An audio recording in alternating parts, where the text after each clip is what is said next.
Markaziy bank nima? U qanday vazifalarni amalga oshiradi? Bu safar sizga shu haqida ma'lumot beramiz.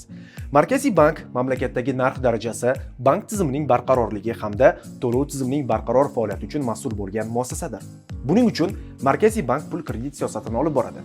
Tijorat banklar, to'lov tashkilotlari hamda bir necha nobank kredit faoliyatini litsenziyalaydi, tartibga soladi va nazorat qiladi.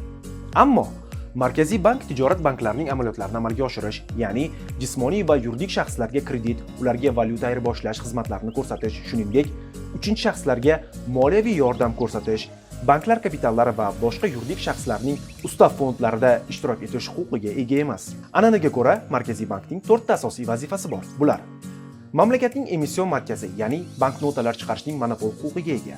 Banklar banki, ya'ni kompaniya va muassasalar bilan emas, balki asosan ushbu mamlakat banklari bilan operatsiyalarni amalga oshirishi, milliy kredit tizimini zarur standartlash va professionallik darajasini saqlagan holda ularning kassa zaxiralarini qonun bilan belgilangan miqdorda saqlash, ularga kredit berish, oxirgi kreditor instansiyasini nazorat qilish.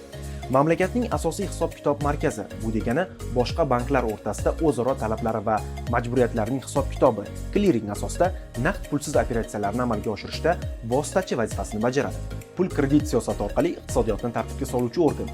Tartibga solish funksiyasi pul muomalasini tartibga solishdir. Bunga naqd va naqdsiz pul emissiyasini kamaytirish yoki ko'paytirish va diskont siyosati, minimal zaxiralar siyosati, ochiq bozor, valyuta siyosati orqali erishiladi.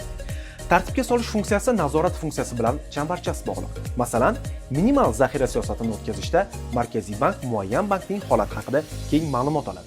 Nazorat funksiyasiga bankning bank tizimi tarkibining sifat talablariga muvofiqligini aniqlash kiradi, ya'ni kredit muassasalarini milliy bank bozoriga qabul qilish tartibi.